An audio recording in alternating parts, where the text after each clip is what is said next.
अस्सलाम वालेकुम नाजरीन, साइट में भलीकार आऊं आया मां सगर नाजी अमीर। नाजरीन, विच ओवर सूरत हाल पाकिस्तान जो मुतहरिक ऐं चीन जो मोहतात किरदार ऐं ट्रंप जो सरेंडर ही मौजूद है जो कि प्रोग्राम जा जेको पैनल एक्सपर्ट्स मूंसां गॾु एक्सपर्ट जो पैनल मौजूद है जो तारुफ़ सां कराईंदसि। अॼु के प्रोग्राम में गुफ्तगू जे लाइ मूंखे ज्वाइन किया है 2 सीनियर डिप्लोमेट्स मूंसां गॾु मौजूद आहिनि। आलम बरोई साहब, GR बलोच साहब वीडियो लिंक ज़रिए इन प्रोग्राम जो हिस्सो आहिनि। उन खां सवाइ नाज़रीन सीनियर डिफेंस एनालिस्ट आहिनि ब्रिगेडियर रिटायर्ड वाजिद महर साहब वीडियो लिंक ज़रिए इन प्रोग्राम जो हिस्सो आहिनि। मां सभिनी खे भलीकार ऐं सभिनी जी महिरबानी ऐं मां गुफ्तगू जे लाइ वक़्तु नो GR बलोच साहब वहाँ खां गुफ्तगू जो आगाज़ कयां थी ॿियनि पैनलिस्ट जी इजाज़त सां। कीअं ॾिसो पिया समूरी सूरत हाल खे?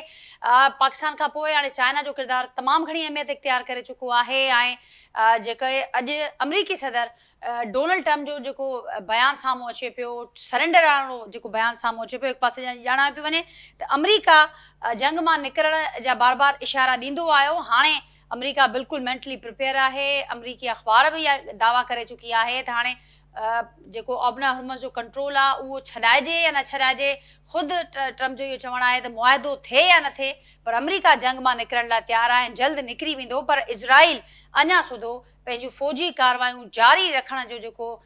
इरादो आहे उनखे वधाईंदो पियो अचे ऐं उन सूरत हाल में पाकिस्तान जो जेको किरदारु रहियो ऐं उनखां पोइ पाकिस्तान जो नायब वज़ीर आज़म जो दौरो ऐं हाणे चीन जो जेको ओवरऑल किरदारु नज़र अचे पियो समूरी सूरत हाल में। कीअं ॾिसो पिया सर समूरी सूरत हाल खे? Thank you. माशाल्लाह तव्हां काफ़ी सारियूं ॻाल्हियूं जमा करे छॾियूं। I try to touch at least one and then we can proceed later. I think let me try China's possible role. छाकाणि जो ही लेटेस्ट ख़बर इहा आहे जेका असांजो फॉरेन मिनिस्टर अचानक चाइना वियो राति जो या ॿिए ॾींहुं सुबुह जो। हालांकि वीचारे खे धक बि लॻो हुयो, हुनजी शोल्डर में बोन में हेयरलाइन बि हुई पर पोइ बि वियो। ऐं ॿी जेका हुन सां ॻंढियल हुई जेका ख़बर न आहे ऑफिशियल त न पर अनऑफिशियल काफ़ी सारी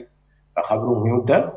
लेट नाइट जेको आहे सो हिकिड़ी विज़िट हुई आहे by our president to the Chinese embassy जिते उन्हनि जी लीडरशिप सां ॻाल्हि ॿोल थी आहे जेका अंडरस्टैंडेबल आहे। त जॾहिं त after the meeting of 4 Muslim foreign ministers जंहिंखे मां चवां जेको हाणे चयो पियो वञे कोऑर्डिनेटर जेका आहे चइनि मिडल पावर जेके मुस्लिम उन्हनि जी आहे त उनमें का ज़रूरु ॻाल्हि हूंदी। उनखां पोइ जेको 5 नुकाती जेको उन्हनि प्लान ॾिनो पाकिस्तान ऐं चाइना तरफ़ां उहो कंहिं हद ताईं त कमिटमेंट बि आहे चाइना जी, हिकिड़ा गवर्निंग प्रिंसिपल्स बि आहिनि ऐं हिकु लिहाज़ सां लॻे थो त ग्रेजुअली जंहिं तरह सां चाइना इंगेज थींदो आहे अहिड़े क्राइसिस में त लॻे थो हाणे चाइना इंगेज थियणु चाहे थो। यस, हू कॾहिं नथो चाहे त अमेरिका कंफ्रंटेशन में अचे, लेकिन फ़क़त उन वक़्त ई आयो हूंदो जॾहिं हुनजी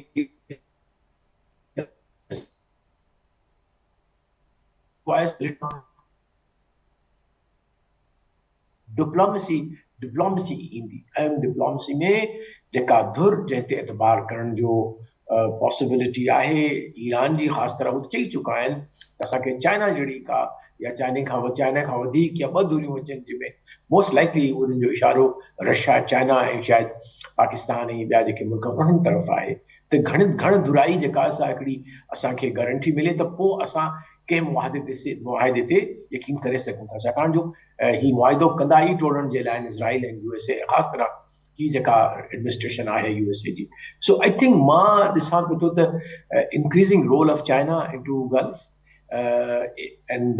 पीस में बि थींदो। उन खां पोइ जेको आहे सो you will see a very very prominent role of China into GCC, into with Iran. त उनमें जेको विनर्स आहिनि ॿ हिन जंग जा मुंहिंजे नज़र में उहो चाइना ऐं रशिया आहिनि। ऑफकोर्स ईरान जा त आहिनि ई आहिनि, उन्हनि त हिकिड़ी हिमत जो जेका वरी बि बाब लिखिया आहिनि जेके इनखे पहिरियां लिखी चुका आहिनि इराक़ ऐं ईरान जी जंग में। लेकिन हिन जंग में इन्हनि वाक़ई वरी हिकु दफ़ा वरी दोहरायो आहे त हिकिड़ो मज़बूत मुआशिरो आहे, हिकिड़ी मज़बूत स्टेट आहे। आइडियोलॉजी उन्हनि जी, उन्हनि जो स्पिरिट ऑफ इनकलाब, उन्हनि जो स्पिरिट ऑफ करबला, उन्हनि जो spirit of standing with the truth and principle जेको वो सम्झनि था आहे उन ते उहो कमाल जो आहे। की पंहिंजा इख़्तिलाफ़ात भरे रखी वरी हिकु थी बीही रहिया सो चाइना जो मां इंक्रीज़िंग जेको आहे सो रोल ॾिसां पियो थो मां फ़िलहाल हिते बसि थो कयां पोइ बाक़ी ॿ जेके तव्हां जा सुवाल हुआ यूएसए छा कंदो पाकिस्तान जो रोल छा आहे उन ते वरी पोइ बाद में जी गुफ़्तगू बिल्कुलु दाख़िल जियार हा साहब तव्हांजी थैंक ॻाल्हि यू खे अॻियां वधाईंदे जीअं मां चयो त चाइना जो जेको रोल आहे उहो अव्हांखे वधंदे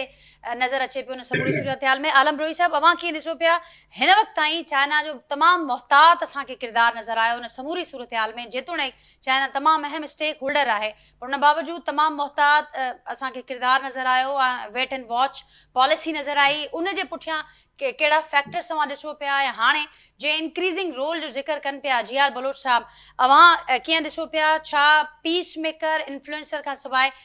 चाइना खे गारंटियर बि ॾिसो पिया ईंदड़ ॾींहंनि में इन जंग में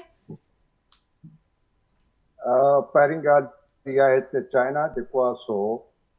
वॉज वेरी कॉशियस वॾे एहतियात सां ऐं मोहतात थी करे जेको आहे सो हिन जंग खे ऑब्ज़र्व पियो करे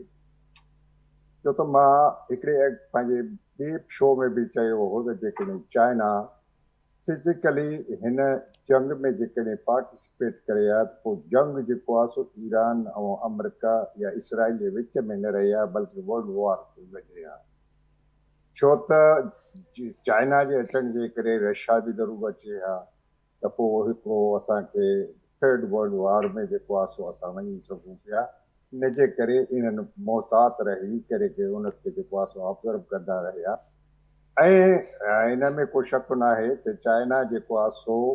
कॾहिं बि न पिए चाहियो त अमेरिका जेको आहे सो हिन जंग मां फतेहयाब थी निकिरे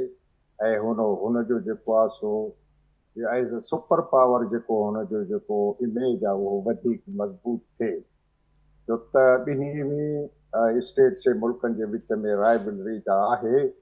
इकनॉमिक्स में जेको आहे सो चाइना उनखे ऑलरेडी ओवरटेक करे चुको आहे टेक्नोलॉजी में कुझु पुठिते आहे सो इन जे करे चाइना जेको आहे सो कंहिं जंग खां पासो करे पंहिंजो जेको ख़ामियूं अथसि कमियूं अथसि जो टेक्नोलॉजी में हुजे या ॿिए कंहिं फील्ड में हुजे उनखे पूरो करण जे लाइ जेको आहे सो फ़िलहाल कंहिं जंग में वञणु न पियो चाहे पर इन जे बावजूद बि मां चयो त उहो कॾहिं न पिया चाहिनि त ईरान जेको आहे सो डिसइंटीग्रेट थिए या ईरान कोलैप्स करे वञे छो त ईरान जी कोलैप्स थियण या डिसइंटीग्रेशन फ्रेगमेंटेशन सां सॼो जेको साउथ एशिया जो बल्कि एशिया ताईं उनजो जेको आहे सो रिपरकशन्स हुजनि हा उन्हनि जो असरात ख़राब हुजनि हा हिननि वटि माशाल्लाह तेल आहे गैस आहे ऐं तव्हांखे ख़बर आहे त चाइना जो जेको आहे सो तेल जा सप्लायर ॿ हुया हिकिड़ो वेनेज़ुएला हुयो जंहिंखां चाइना हमेशह तेल ख़रीद कनि इहो तक़रीबन उन्हनि जेको आहे सो स्टॉक कढंदो ऐं ॿिए नंबर ते ईरान हो हाणे जेकॾहिं वेनेज़ुएला वारो जेको सोर्स हुयो हिन जो ऑयल जो उहो त ख़तमु थी वियो ऐं तक़रीबन ख़तमु थी वियो हाणे उहो जेको आहे सो उनजे लाइ यानी अमेरिका जे गुडविल ते अमेरिकन कंपनीज़ जे गुडविल ते चाइना अचे ऐं ॿिए नंबर ते जेको आहे सो ईरान आहे उहो इन जे करे चाइना जेको आहे इकनॉमिकली बि ईरान खे जेको आहे सो न पियो चाहे त ईरान कोलैप्स करे वञे ऐं उनजो जेको सोर्स आहे एनर्जीअ जो उहो जेको आहे सो वरी उन ते बि अमेरिका जो जेको आहे सो कब्ज़ो थी वञे ऐं उन खां बि तेल खणण जे लाइ वरी अमेरिका जी गुडविल खपे सो चाइना जी राइवलरी आहे हर शइ में बल्कि इकनॉमी में ऐं अमेरिका जो हिकिड़ो मक़सदु बि इहो आहे त चाइना जो जेको एनर्जी जो जेको सप्लाई आहे उनखे कोशिशि करे त हर जॻह ते चोक करे छॾे उनखे जेको आहे सो ख़तमु करण जी या कमु करण जी या उन्हनि खे मोहताज बणाइण जी कोशिशि करे सो इन जे करे चाइना त न पियो चाहे चाइना मुख़्तलिफ़ तरीक़े सां हिननि जी जेको आहे सो ईरानियुनि जी मदद ठीकु आहे भले पब्लिकली न हुजे ओवरटली न हुजे पर कोवर्टली आई एम श्योर मूंखे जेको आहे 100% यकीन आहे त रशिया बि उन्हनि जी मदद करे पियो टेक्नोलॉजिकली ऐं चाइना बि उन्हनि जी मदद करे थो पियो ऐं ॿिए नंबर ते इहो आहे हाणे टॉक्स जे सिलसिले में कॉन्टेक्स्ट में जेकॾहिं अचूं हुनजो रोल कहिड़ो आहे पहिरीं ॻाल्हि आहे त पाकिस्तान खे अलाह सां हिकिड़ो चांस ॾिनो छो त हिकु त असांजी जियोग्राफिकल लोकेशन ईरान सां बिल्कुलु असां जेको आहे सो बॉर्डर असांजी ऐं तालुकात बि असांजा जेको आहे सो हुन सां ठीकु आहे ठीकु आहे लिटिल बिट जेको आहे सो ट्रस्ट डिफिसिट ईरान ऐं पाकिस्तान जे विच में हुयो जी ऐं उहो रहियो ऐं हुन खां बाद गल्फ स्टेट सां जेको आहे सो असां ख़ासि कर इसराइल जंग में जेको आहे सो काफ़ी असां जॾहिं कतर ते हमिलो थियो हुन खां बाद सऊदी सां असांजो जेको पैक्ट थियो त असांजो इमेज उते बि काफ़ी वधी वियो त उहे मुल्क बि असांजे तरफ़ ॾिसणु लॻा त असां जेको आहे सो पाकिस्तान खे हिकिड़ो चांस हुयो त अमेरिका सां बि तालुकात ठीकु ईरान सां बि ठीकु ऐं गल्फ स्टेट सां बि ठीकु सो इन जे करे ऐं पहिरीं ॻाल्हि आहे त अमेरिकन उनखे ट्रस्ट कयो पाकिस्तान खे त इहो फैसिलिटेटर थिए या मीडिएशन करे जो बि तव्हां उनखे नालो ॾियो पर असां पाण महसूसु पिया कयूं त इन जंग में जिथे अमेरिका बि इन्वॉल्व आहे इसराइल इन्वॉल्व आहे हेॾो पंहिंजो ईरान इन्वॉल्व आहे सॼी हाणे आलमी जेका कम्यूनिटी हुई बिरादरी हुई उहा ॾिसे पई उन्हनि उहे पाण मुतासिर थिया हुआ ख़ासि कर शिपिंग लेन्स जेको आहे बंदि थियण जे करे हॉर्मुज़ जे बंदि थियण जे करे इकोनॉमी ते वॾो असरु पियो पए त असां सम्झूं पिया त मे बी असां जेको आहे we are punching the bag यानी over and above our weight असांजो वेट एतिरो न आहे जो असां इन में मीडिएशन करे वठूं शायदि ऐं इन जे करे चाइना जो जेको आहे सो हिन वक़्तु अचणु असांखे पब्लिकली सपोर्ट करणु ओवरटली सपोर्ट करणु असांजे बल्कि हिकिड़े लिहाज़ खां इन फ्रेमवर्क खे जोड़ण में पंज नुकाती फ्रेमवर्क आहे इनिशिएटिव उनखे जोड़ण में जेको आहे सो अमली हिसो वठणु त असांजो जेको आहे सो वेट वधाए छॾे थो एज़ अ मीडिएटर सो असांजो इन मामले में हाणे असां पाकिस्तान अकेलो न आहे मीडिएशन में बल्कि हुनखे चाइना जो फुल सपोर्ट आहे ऐं अॻिते हली करे ऐं ॿी ॻाल्हि मां ॿुधायांव त ईरान वारा उन्हनि खे गारंटी खपे त हे ॿीहर वरी जेको आहे सो शैतान न कंदा या उहो मिसचीफ न कंदा वरी हमिलो न कंदा सो गारंटर त उहो ॾेई सघे थो जेको हिननि खे रोके सघे जेको हिननि सां अखियूं मिलाए करे ॻाल्हाए सघे उहो चाइना ऐं रशिया खां सिवा पाकिस्तान जी एतिरी हैसियत न हुई जो अमेरिका खे गारंटर थिए ऐं सुभाणे अमेरिका खे जेको आहे सो ॿाहिरि खां वठी झले चवे त असां गारंटर आहियूं ख़बरदार जो कमु कयो अथई इहो असांजे वित खां ताक़त खां असांजे हिन खां मथे ॻाल्हि हुई इन जे करे चाइना जो अचणु जेको आहे सो हिकिड़ो नेक शुगून आहे पीस जे लाइ मां चवां थो त हाणे जेको आहे सो इनखे शायदि अमेरिकन स्पीड जेको आहे सो हुनखे सीरियस वठनि ऐं इसराइल बि सीरियस वठे हुनखे छो त चाइना जो अचणु या हुनजो सपोर्ट करणु इन पंज नुकाती प्रोग्राम खे so they will take it seriously now मुंहिंजो पंहिंजो इहो ख़्यालु आहे त इहो जेको आहे सो ॾाढो सुठो थियो ऐं उन में चाइना जो अचणु जेको आहे सो तमामु भलो थियो अॻिते हली करे गारंटर हाणे अमेरिकन्स चाहींदा त चाइना जेको आहे सो गारंटी ॾे ईरान त ज़रूरु चाहींदो उहो त ईरान बि चाहींदो ऐं ॿिया मुल्क वेस्टर्न कंट्रीज़ वारा बि जेको आहे शायदि एतिराज़ उन ते न कनि खुली करे ऐं जेको आहे सो छा अमेरिकन्स इन ॻाल्हि खे मञींदा त जेको आहे सो असांजे विच में हाणे चाइना जेको आहे सो गारंटी ॾे इन ते थोरो जेको आहे सो वधीक ॻाल्हाइणो पवंदो वधीक जेको आहे ॾिसणो पवंदो हिनखे हिन वक़्तु मां सम्झां थो हिन वक़्तु अमेरिकन जो जेको हालत आहे जेको हो निकिरणु चाहिनि था भॼणु चाहिनि था हुन खां त प्रेशर आहे प्रेसिडेंट ट्रम्प ते पब्लिक जो प्रेशर बि अथसि ऐं जेको आहे सो इलेक्शन हाराइण जो बि ख़ौफ़ अथसि इन जे करे निकिरणु थो चाहे हिन मामले खां त इन जे करे हू चाइना जी मुखालिफ़त न कंदो एतिरो जो करणु खपे राइवल स्टेट अवां जी ॻाल्हि खे अॻियां वधाईंदे आलम बरोई साहब अवां चयो इंक्रीज़िंग रोल चाइना जो ॾिसो पिया गॾो उन सां गॾो अवां इहा ॻाल्हि कई त पाकिस्तान जो बि हाणे ज़ाहिर आहे एज़ ए मीडिएटर तमामु घणो वज़न वधियो आहे, कद वधियो आहे। ब्रिगेडियर साहब अवां वटि ईंदसि, अवां कीअं ॾिसो पिया हिन समूरी सूरत खे कीअं एनालाइज़ कंदो? हिकु पासे जेका ॻाल्हि कई ऐं पाकिस्तान जी इन में ॾींहं राति जो एफर्ट्स रहियूं, उन्हनि कोशिशुनि रंग लाथो चाइना खे कन्विंस करण में, चाइना खे इन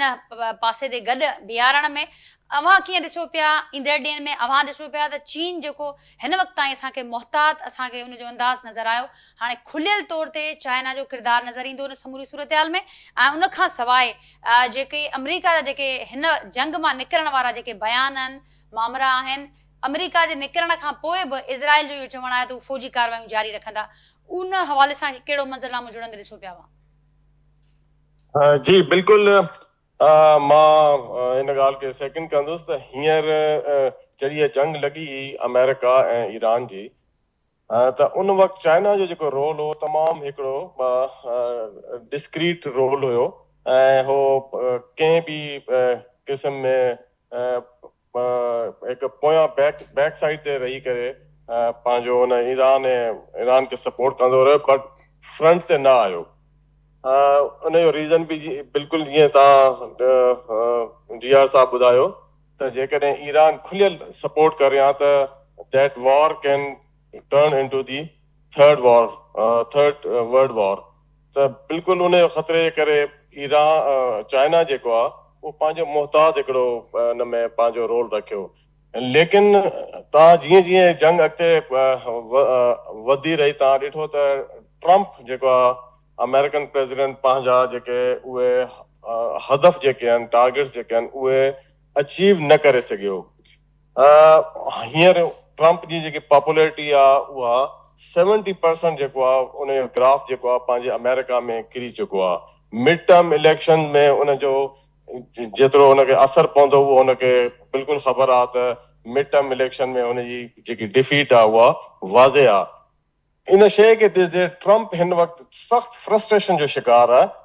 इन्ही करे ट्रम्प जी जेकी तव्हां पॉलिसी ॾिसो था उहा तमामु अनप्रिडिक्टेबल आहिनि। सुबुह जो हिकिड़ी ॻाल्हि करे थो, शाम जो ॿी ॻाल्हि करे थो। सुबुह सां चए थो त उहो मूंखे जेको आहे उहो जंग जेको आहे असां जेको आहे अपना हुरमल जेको आहे असां उहो खोलींदासीं। शाम जो चए थो त न, असां कोन था खोले सघूं ऐं यूरोपियन मुल्क जेके आहिनि पंहिंजा उहे जेके आहिनि उहे हो कनि। सुबुह जो चए थो त ईरान सां असांजी जंग बंदी जेको आहे उहा थी रही आहे, टॉक्स थी रहियूं आहिनि। वरी ॿीहर स्टेटमेंट शाम जो अचे थी त न, असां जेको आहे उहो नेक्स्ट असां ग्राउंड अटैक लाइ बि जेको आहे उहो तयारी करे रहिया आहियूं। त ट्रम्प हिन वक़्तु सख़्तु जेको आहे फ्रस्ट्रेशन जो शिकार आहे। इन फ्रस्ट्रेशन जे करे ई जेके पीस टॉक्स आहिनि उहे बि जेके आहिनि उहे बि हिन वक़्तु जेको आहिनि उहो तमामु जेको आहे उहो कॉशियसली जेके हली रहिया आहिनि। हींअर जेके पीस टॉक्स में मां सम्झां थो पाकिस्तान जो तमामु अहम रोल आहे। चाइना जेको आहे पहिरें पीस टॉक्स में हिन में साम्हूं कोन आयो। हींअर हुनजो अचणु जेको आहे उहो इन ख़िते लाइ तमामु ज़रूरी आहे। हिकु त ईरान हुनखे पाण चाइना खे मुंहिंजे ख़्याल में इनवाइट कयो आहे त असांखे हिन पीस टॉक्स मां उहा कहिड़ी गारंटी हूंदी त अमेरिका वरी अटैक न कंदो? छो त पहिरें बि लास्ट ईयर बि ईरान ते पहिरें हमला थिया ऐं पोइ पैक्ट थियो, लेकिन हुनखे अमेरिका हुनखे एक्सेप्ट न कयो ऐं ॿीहर वरी हमिलो कयो। त हुनखे बिल्कुलु हिकिड़ो अहिड़ी वर्ड पावर जी गारंटी खपे थी जेको हिन पीस टॉक्स में जेको बि अगरि मुआइदो थिए थो त उन ते वाक़ई उहो अमल दरामद जेको आहे उहो अहिड़ो मुल्क कराए सघे अमेरिका खां। इन सां गॾोगॾु मां इहो बि ॾिसां थो त चाइना जो जेको रोल थींदो आफ्टर दिस पीस टॉक्स या आफ्टर दिस वॉर, ॾिसे थो न सिर्फ़ु हिन रीजन में बल्कि पूरी दुनिया में चाइना जो हिकिड़ो इम्पोर्टेंट रोल जेको आहे मल्टीपोलर वर्ल्ड वारी साइड ते उन हिकिड़ो रोल जेको आहे उहो वाज़े थियणु शुरू थी चुको आहे। जेके असांजा गल्फ कंट्रीज़ आहिनि उहे बि पंहिंजी फॉरेन पॉलिसीज़, पंहिंजी डिफेंस पॉलिसीज़ खे रिविज़िट कंदा ऐं थी सघे त उहे अलाइन कनि चाइना ऐं रशिया सां ऐं अमेरिका खां पंहिंजी जेको आहे उहा फॉरेन पॉलिसी खे ॿीहर रिवाइज़ कनि। इन सां गॾु चाइना जेकी जी इकोनॉमी आहे, स्पेशली जेको युआन आहे, मां सम्झां थो हिन वार खां पोइ डॉलर ते तमामु घणो हिकिड़ो जेको आहे उहो सेटबैक हुन ते या हुन ते धकु लॻंदो ऐं इन खां पोइ जेके इकोनॉमीज़ में चाइनीज़ युआन आहे उन जो बि काफ़ी जेको आहे हुन ते पोइ मईशत ते हुनजो जेको आहे वॾो असरु अचण वारो आहे, जंहिंजे करे चाइना जेको आहे हिन वॉर में हाणे पंहिंजो खुली करे साम्हूं आयो आहे त पंहिंजो रोल जेको आहे उहो अदा करे। पाकिस्तान हिन वक़्तु आई थिंक त सऊदी अरेबिया, टर्की ऐं मिस्र खां पोइ चाइना जो अचणु पाकिस्तान लाइ तमामु सुठो हिकिड़ो आहिनि क़दम आहे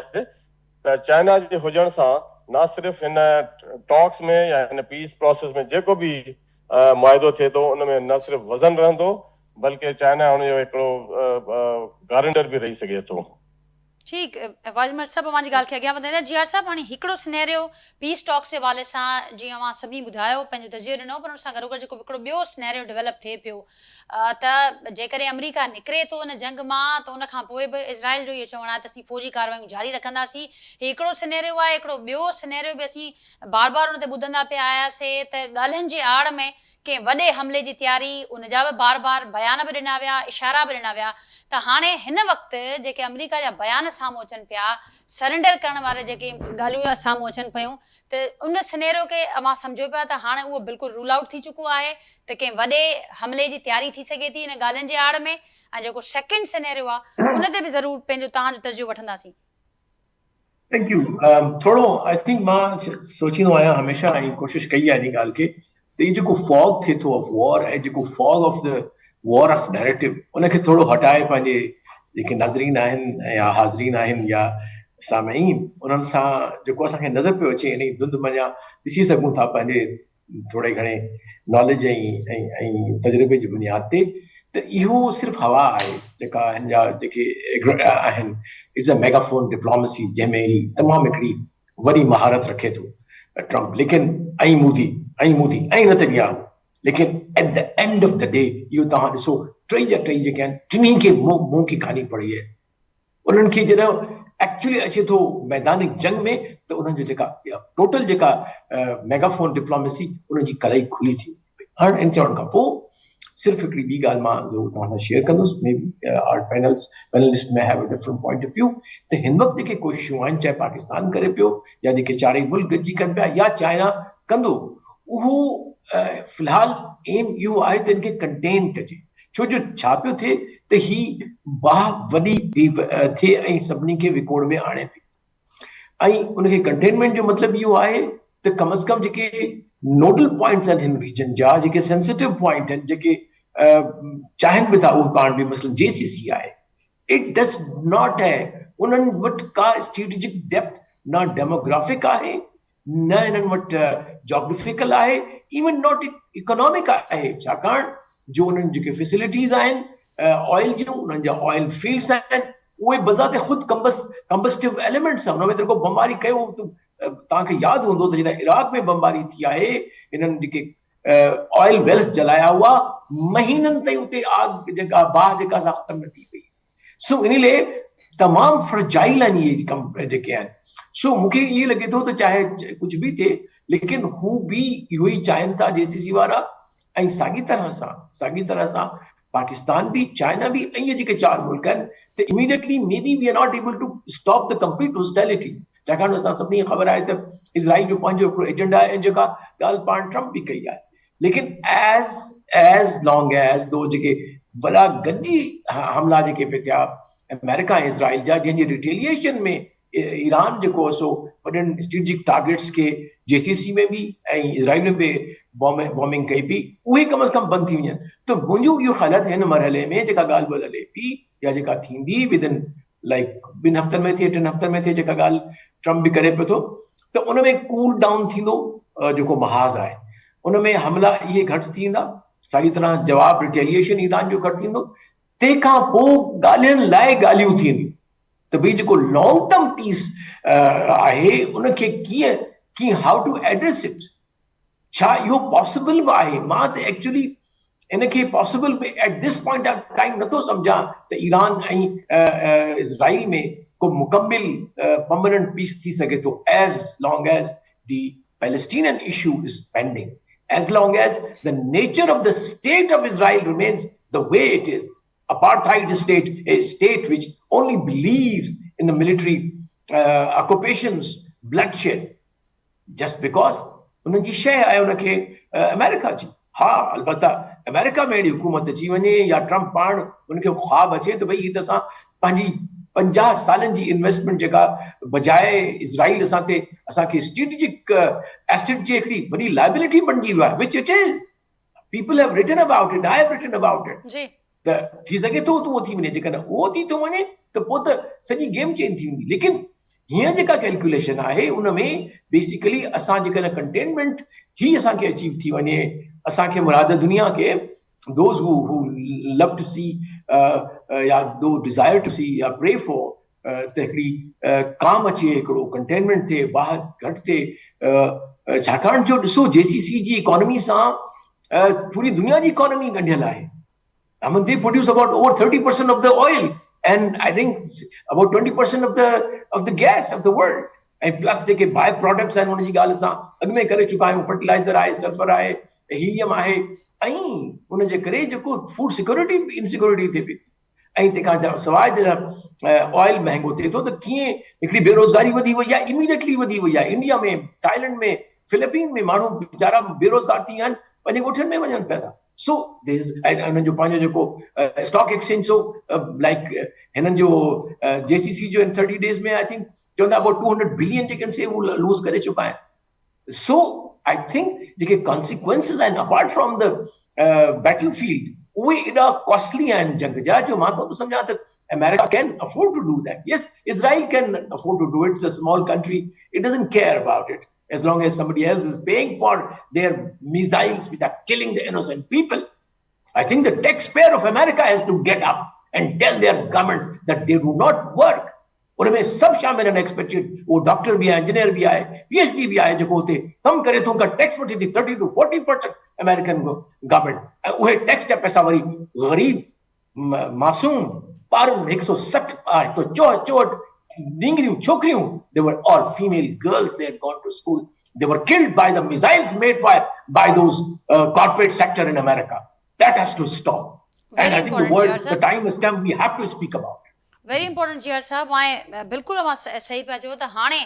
ज़ाहिरा वक़्तु आहे ऐं जेके हालतूं उन वक़्तु अवां ॿुधायो पिया ऐं जेका कैलकुलेशन उन मुताबिक़ छा थी सघे थो. आलम साहब कुझु ऐड कंदो हिन में जेका ॻाल्हि जियार साहब कई त ही परमानेंट पीस वारो जेको मामिलो आहे उहो त ज़ाहिरा हिकिड़ो ख़्वाब नज़र अचे पियो हिन वक़्तु, पर हिन वक़्तु जेका भरपूर कोशिश आहे उहा इहा ई थिए पई त कंहिं तरीक़े सां हिन वक़्तु जेका बाहि ॿरे पई हर पासे उनखे विसाइजे. ऐं ज़ाहिरा जिन इहा बाहि लॻाई आहे, शुरू कई आहे, उन्हनि जो बि जेको नुक़सानु आहे उहो बि दुनिया जे आॾो आहे ऐं ॾींहों ॾींहुं उन में बात थिए पई. ॻाल्हि इहा आहे त जेको जंग आहे उन जा पंहिंजा डायनामिक्स हूंदा आहिनि. हिन वक़्तु जेको आहे सो तव्हां ॾिठो त अमेरिका जंग शुरू कई, इसराइल और अमेरिका जंग शुरू कई, एग्रेशन कयूं ईरान जे. त ईरान जे सिंपथी में जेको आहे सो वेस्टर्न जेको दुनिया आहे या उन जा अलाइज आहिनि अमेरिका जा, उन्हनि इनकार कयो त असां जेको आहे इन जंग में हिसो नथा वठूं. This is the war of your choice. तव्हांजे चूज़िंग जो जेको आहे सो तव्हां कयो आहे. इसराइल जो जेको आहे सो वॉर आहे, तव्हांजो वॉर न हुयो. हे नेटो वारनि बि उनखे जवाबु ॾेई छॾियो. So there was a pressure on them.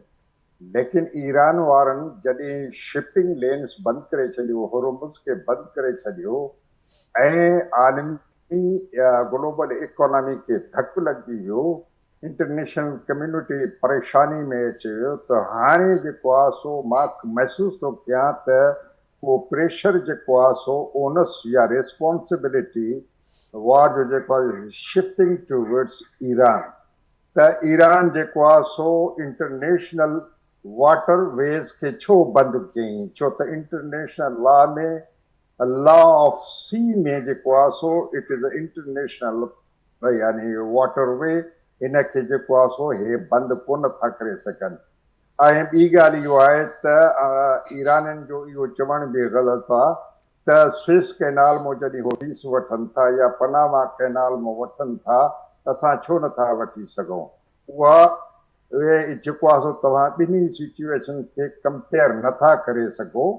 छो त पनामा इहो जेको आहे सो इजिप्ट जी मिल्कियत आहे, पनामा स्विस इजिप्ट जी मिल्कियत आहे ऐं पनामा कैनाल पनामा स्टेट जी आहे, बल्कि हुर्मुज़ जेको आहे सो इहो इंटरनेशनल वाटरवेज़ आहे। इन जे करे हाणे उहो प्रेशर जेको आहे ओनस जेको आहे सो रिस्पॉन्सिबिलिटी वरी ईरान जे तरफ़ शिफ्ट थियणु शुरू थियो आहे। This is my feeling. हाणे इहो छा आहे त इहे डायनामिक्स वार जा आहिनि। हाणे ॿी ॻाल्हि इहा आहे त ॾिसो न, जेको अमेरिका सां थियो आहे, तव्हां जेको आहे सो कैरोलिन लीविट वाइट हाउस जेको तर्जुमान आहे उहो थो चए त असांजा जेके ऑब्जेक्टिव्स हुआ वार जा उहे असां हासिल करे चुका आहियूं। अरे बाबा कहिड़ा हुया तव्हांजा ऑब्जेक्टिव्स मूंखे ॿुधायो। हाणे था चवनि त असांजो ऑब्जेक्टिव्स हुयो त हिननि जे नेवी खे तबाह कयो, हिननि जे मिसाइल जी मैन्युफैक्चरिंग खे तबाह कयो ऐं हिननि जा जेके रीजनल अलाइज़ आहिनि जीअं हिज़बुल्लाह जे तरफ़ इशारो हो थी त उन्हनि खे वीक कयो ऐं ॿियो जेको आहे सो हिननि खे न्यूक्लियर पावर थियणु न ॾियो। इहे असांजा अहदाफ़ जेके आहिनि से ऑब्जेक्टिव असां हासिल करे चुका आहियूं। असां इन जे करे कहिड़े वक़्तु बि जंग जेको आहे सो ख़तमु करे सघूं था। हाणे इन में ॾिसो त हिननि जा जेके ओरिजिनल ऑब्जेक्टिव्स हुया, या ट्रम्प साहब जेको पाण चवे पियो त इहो जेको तव्हां 60% उनखे जेको आहे इनरिच कयो आहे यूरेनियम खे, उहो असांजे हवाले कयो। ॿिए नंबर ते तव्हां जेको आहे सो पंहिंजे न्यूक्लियर प्रोग्राम खां पूरी तरह सां हथु खणी छॾियो त आईंदा तौबा कईसीं, असां बिल्कुलु जेको आहे सो न कंदासीं। इवन जेको यानी यूएन चार्टर में हिननि खे इजाज़त आहे त तव्हां 60% उनखे इनरिच करे पीसफुल पर्पस जे लाइ इस्तेमालु करे सघो था, उहो हक़ बि हिननि खां खसण था चाहिनि। हाणे सुवाल इहो आहे त तव्हां कहिड़ा अहदाफ़, रिजीम चेंज तव्हांजो न थियो, हाणे जेको आहे सो फ्लैग गोल वरी पोस्ट चेंज करे हिननि जेको आहे सो हे हे कल्ह जी आहे या सुबुह जो हुनजो कैरोलिन जी जेका सही स्टेटमेंट आहे, इन जे हाणे इन स्टेटमेंट में त 3 अहदाफ़ असां हासिल करे चुका आहियूं। असां कहिड़े वक़्तु इन्हनि में इनखे फ्लैक्सिबिलिटी वॾी आहे, तो नेवी तबाह कईसीं, केरु वञी वेरीफाई कंदो त केतिरी तव्हां तबाह कई आहे या न कई आहे। ऐं जेको आहे सो असां मिसाइल प्रोग्राम जेको हुननि जो हो मैन्युफैक्चरिंग हुनखे तबाह कईसीं। असां जेको आहे सो न्यूक्लियर हुननि खे पावर थियणु न ॾिनो। बसि हाणे जेको आहे सो असांजे जंग जो ऑब्जेक्टिव्स पूरा थिया। इहे भॼण जा कम हूंदा आहिनि। ॿिए नंबर ते तव्हां क्वेश्चन पुछियो हिकिड़ो त हे जेको आहे सो छा टाइम था वठनि त ग्राउंड जेको आहे सो हमले जे लाइ, अटैक जे लाइ, ठीकु आहे। उन्हनि जो गल्फ रीजन में जेको आहे सो उन्हनि जमा कया आहिनि, कोई 5000 था ॿुधाइनि, कोई 7000 था ॿुधाइनि, पर उन्हनि खे यानी ईरान जे टेरिटरी में आणणु, दाख़िल करणु, इहो जेको आहे सो मसइलो आहे। इहो ईरानी बेख़बर कोन वेठा आहिनि। ईराननि खे जेको आहे सो उन्हनि जो फॉरेन मिनिस्टर 2 दफ़ा चयो त we are waiting for them, अचनि भली। पर जेकॾहिं 7000 माण्हू ईंदा त ट्रम्प खे इहो अहसासु आहे त ग्राउंड ते हिकिड़े दफ़े असांजा सोल्जर्स अचे विया त इहा जंग पोइ जेको आहे सो 6 महीननि जी न हूंदी, साल जी, 1.5 साल जी इहो वधंदो वेंदो अफ़गानिस्तान वांगुरु। अफ़गानिस्तान में बि त महदूद तइदाद में विया, उन खां बाद हुननि जो जेको आहे सो लखनि खां मथे थी वई तइदाद, वरी घटणु शुरू थी वियो सो इन जे करे उन्हनि खे पतो आहे त असांजे लाइ हिकिड़ो ॿियो अफ़गानिस्तान जेको आहे सो ट्रेप थियल थिए, उन में वञणु न घुरिजे। इन जे करे उन्हनि जे जेको आहे सो उन्हनि खे उन्हनि जा जेके आहिनि माण्हू स्ट्रेटेजिक जेके अथनि माण्हू, उहे उनखे सलाह था ॾियनि त ग्राउंड जेको आहे सो इन खां छॾे ॾियो। बाक़ी मथां इलेक्शन थी अचे, हेॾो पब्लिक असांजे ख़िलाफ़ु आहे। जेकॾहिं वरी असां वटि जेकॾहिं 2-3 डज़न जेको आहे सो कॉफिन्स अचे विया विथ डेड बॉडीज़, त हिते जेको आहे सो पब्लिक छिती थी पवंदी ऐं जेको आहे सो तूं बि न रही सघंदे। इलेक्शन खां पोइ जेको आहे सो पूरो हथु खणी वञे। सो इहो मुश्किल थो लॻे इन जो तमामु ग्राउंड जो। त व्यूज़ आहिनि त हे जेको आहे सो टाइम गेन कनि था, हीअं कंदा, प्लान कंदा, ऐं के चवनि था त इहो जेको आहे सो वेलवेट जेको आहे सो दस्तानो आहे हिकिड़ो पंहिंजो जेको आयरन फिस्ट अथनि उन्हनि जे मथां वेड़े करे जेको आहे सो वेठा आहिनि इहे पर मुश्किल थो लॻे मूंखे मुश्किल थो लॻे त ठीक ग्राउंड जेको आहे वधंदड़ दबाव जी ईरान जे सूरत मथां हाल में मां सम्झो पिया त ज़मीनी वारे कारवाइनि वारो जेको मामिलो आहे उहो तव्हांखे मुश्किल थो लॻे पर जीअं मां चयो त जेकॾहिं ही मामला अञा वधनि था त पोइ जेको प्रेशर असां हिन वक़्तु जंग शुरू करण वारनि ते ॾिठोसीं उहो हाणे ईरान जे मथां आहिस्ते आहिस्ते शिफ्ट थिए पियो ब्रिगेडियर साहब इन ते अवां एग्री कयो पिया ॾिसो पिया शइ खे कीअं ॾिसो पिया त हाणे ॾींहों ॾींहुं इहा न रुगो जंग शुरू करण वारनि जी मजबूरी पर हाणे ख़ुदि ईरान जी बि इहा ज़रूरत ऐं मजबूरी बि बणबी त हू बि इन हवाले सां अॻियां अचे ऐं पीस टॉक वारो जेको मामिलो आहे उन पासे ॾांहुं हाणे हुनजो फोकस नज़र ईंदो असांखे जी दिफ़ाई तजियाकार जे हैसियत सां मां सिर्फ़ु इहा ॻाल्हि कंदुसि त कंहिं बि वॉर में ऑपरेशन में टे शयूं ॾिसबियूं आहिनि हिकु त प्रिपरेशन ऑफ फोर्सिस छा उनखे इहा कैपेबिलिटी आहे अमेरिका खे त हू हिकिड़ो ॿीहर ग्राउंड अटैक लॉन्च करे जंहिंजी हू तव्हां ॾिठो त उहो ऑलरेडी तयारी करे रहियो आहे इन खां पोइ जेको ॿियो हूंदो आहे उहो विल हूंदी आहे त असां ॾिठो आहे त ट्रम्प जो जेकी हिन वक़्तु जेकी शख़्सियत आहे उहा तमामु अनप्रिडिक्टेबल रही आहे जीअं त तव्हां डिस्कशन बि थी त अमेरिका पंहिंजा हदफ़ हिन जंग में हासिल कोन कया आहिनि हिन वक़्तु अमेरिका सख़्तु फ्रस्ट्रेशन जो शिकार आहे ऑल्दो हुनजो तर्जुमान इहो चई रहियो आहे त असां हींअर पंहिंजा जेके बि हदफ़ हुया उहे हासिल करे चुका आहियूं ऐं हाणे असां पीस टॉक जी तरफ़ वञी रहिया आहियूं लेकिन इन जे बावजूद बि सॼी वर्ल्ड खे ख़बर आहे त अमेरिका जा जेके पंहिंजा असल हदफ़ आहे उहो अमेरिका उन में उहे हासिल कोन करे सघियो जंहिंमें सभ खां वधीक रिजीम चेंज आहे उहो पंहिंजी मर्ज़ी जी रिजीम न आणे सघियो न्यूक्लियर जेकी कैपेबिलिटी आहे उहा कंप्लीटली जेको आहे उहा डिस्ट्रॉय उहा बि हासिल न करे सघिया ऐं सभ खां इम्पोर्टेंट जेका आहे त स्ट्रेट ऑफ हॉर्मज़ ऑबना हॉर्मज़ खे बि उहो न त खोले सघिया न ई उन में उन जी जेको आमदो रफ़्त उनखे इंश्योर करे सघिया ऐं गॾु गॾु जेको आख़िरी शइ आहे त अमेरिका जो जेको हिकिड़ो ॿियो मक़सदु हो त हू ईरान जे तेल जे ज़ख़ाइर ते बि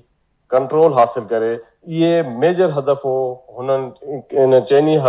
जेके अहदाफ़ आहे उन मां हिकु बि उहो हासिल न करे सघियो इन जे करे मां सम्झां थो त बीइंग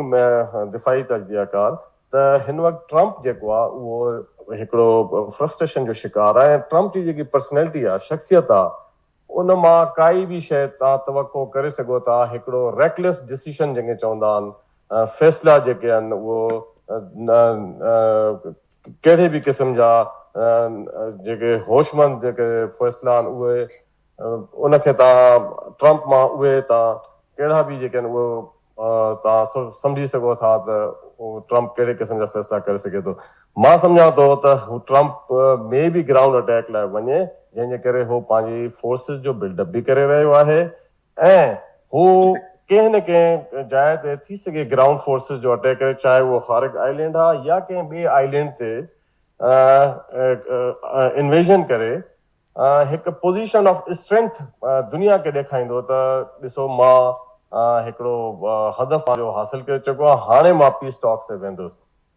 हिन वक़्त ताईं जेके पीस टॉक्स लाइ जेके मां शर्तूं रखियूं वयूं आहिनि 15 शर्तूं अमेरिका जे तरफ़ां ऐं 5 शर्तूं ईरान जे तरफ़ां इहे क़ाबिल क़बूल ॿिन्ही खे न आहिनि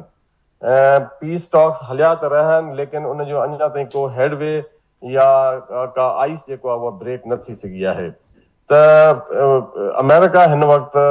निहायती जेको आहे उहो फ्रस्ट्रेशन जो शिकार आहे ऐं फ्रस्ट्रेशन में हू ग़लति डिसीशन ग़लति फ़ैसिलो करे सघे थो ऐं ग्राउंड वारे अटैक ते वञी सघे थो हा उन जा कॉन्सिक्वेंसिस छा थींदा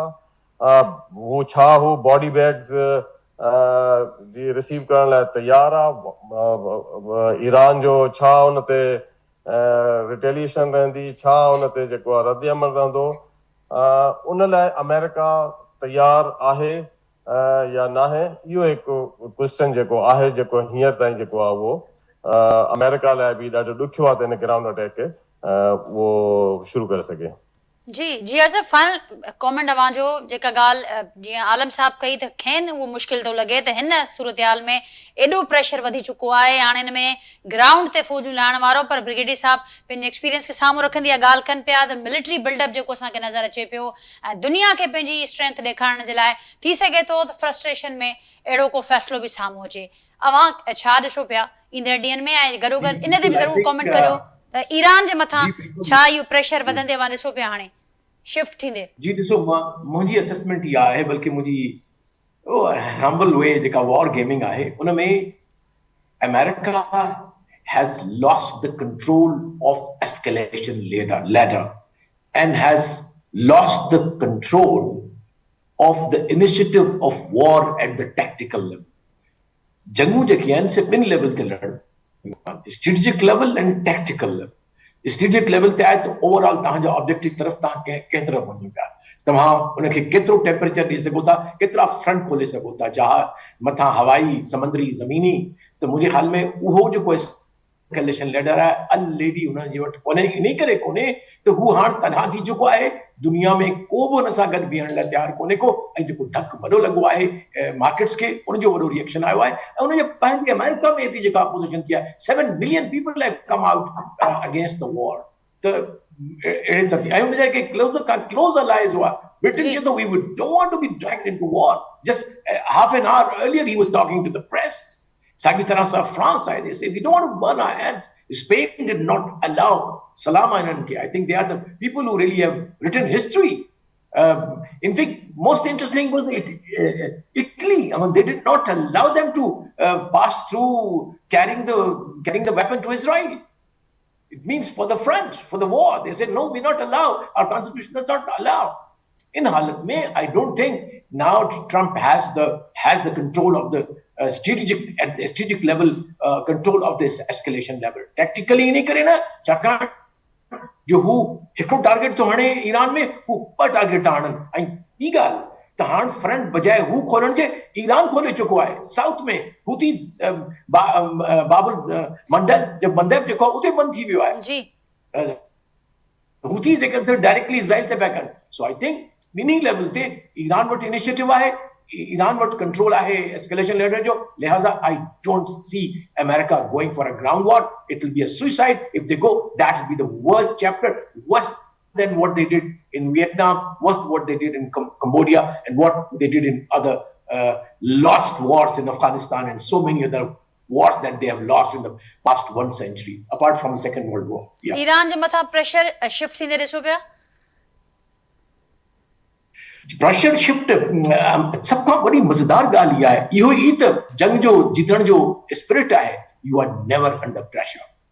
ऐं तव्हां ॾिठो हूंदो त ईरान कॾहिं बि कंहिं वक़्तु बि एट द पॉपुलर लेवल और at the decision maker level top leaders हलिया विया, हिकिड़ो झंडो ॿिए शहीद जो झंडो वरी ॿिए खयो, वरी हू शहीद थियो ॿिए खयो। So that is undomitable will to fight and protect their sovereignty and their azadi, and I think they have proven to the world. Yep. जी आलम साहब कुछ ऐड पे करण चाहिए। आलम साहब फाइनल कमेंट वालो। जी आलम साहब। जी मां चयो त इहो आहे त जी ईरानी जेके आहिनि से दे हैव द विल, उहे जेको आहे सो 6 महीना छा पर साल 2 साल 3 साल बि विढ़ंदा, 6 साल भी विढ़ी सघनि, 6 साल भी 8 साल हो विढ़ी चुका आहिनि इराक जे ख़िलाफ़। इराक अकेलो कोन हुयो जॾहिं हमलो कयो ईरान ते, उनजे पुठियां बि अमेरिका ऐं ॿिया जेके ताक़तवर मुल्क हुया, उहो चाहिनि पिया त ईरान जो जेको आहे सो रेवोल्यूशन फेल वञे। सो इन जे करे ईरानी इन मामले खां जेको आहे सो हो जॾहिं ऐलान कंदा, जेकॾहिं फ़ौजी जी कमी बि थी त रिक्रूटमेंट जे लाइ हुननि वटि एतिरी वॾी लाइन लॻंदी जो हिननि वटि टाइम न हूंदो उन्हनि खे इहे वञनि ॾिसण जे लाइ। इहो बि मां ॿुधायांव, इन मुल्कनि खां बि वेंदा माण्हू, इवन तव्हांजे मुल्क पाकिस्तान खां बि माण्हू वेंदा, हुननि वटि अहिड़ा आहिनि। तव्हांखे यादि हूंदो त इन बूम जेको आहे सो हिननि जो हिकिड़ो हुयो जेको सीरिया में, हुन में त ऑलमोस्ट 30,000 पाकिस्तानीस रहिया आहिनि हुन सीरियन जे जेको आहे सिविल वार में पुछूं या इराक में तव्हांखे तैलीबून जेको आहे हाणे पाबंदी आहे हुन ते सो इन जे करे मां चवां थो त उन्हनि खे उहो फीस बि मिलंदा उन्हनि खे इवन अरब कंट्रीज़ मां जेके पंहिंजा हिननि जा जेके शिया आहिनि उहे बि मिलंदा हिननि खे हिननि वटि कमी कान थींदी ऐं हिननि जो जेको डायरेक्ट जेको वार आहे इहो जेको ड्रोन जो ऐं मिज़ाइल्स जो हिन जो इहो पियो हलंदो इहो जेको आहे सो हिननि जी मैन्युफैक्चरिंग हिननि ख़तमु न करे सघियो आहे न हिननि जी नेवी खे जेको आहे सो हिननि ख़तमु न करे सघिया आहिनि न मिज़ाइल जी मैन्युफैक्चरिंग खे इहे बहाना था ॻोल्हनि ॿियो कुझु बि कोन्हे को ऐं मां सम्झां थो जेकॾहिं अमेरिकन्स हिकु दफ़ो डिसाइड कनि था त they are leaving the war पोइ इसराइल खे जेको आहे सो एतिरी हिमत न थींदी त उहो अकेले सिर्फ़ु जेको आहे सो हिन वॉर खे क़ाइमु रखे छो त पोइ दुनिया जी सॼी जेको आहे सो प्रेशर जेको आहे सो शिफ्ट थींदो इसराइल जे मथां पॉइंट टेकन आलम इसराइल साहब जेको आहे सो आइसोलेटेड थी वेंदो जी thank you so much Alam Rohi साहब brigadier retired Wajid Bahar Thank साहब you. G R Baloch Thank you. साहब थैंक यू सो मच नाज़रीन एक्सपर्ट जी गुफ्तगू वहाँ ॿुधी करंट सूरत हाल ते पंहिंजे फीडबैक असांखे आगाह कजो सुभाणे मां सां मुलाक़ात थींदी सेम टाइम ते नए मौज़ू ऐं महिमाननि सां गॾु तेसिताईं ॾींदा इजाज़त अल्लाह हाफ़िज़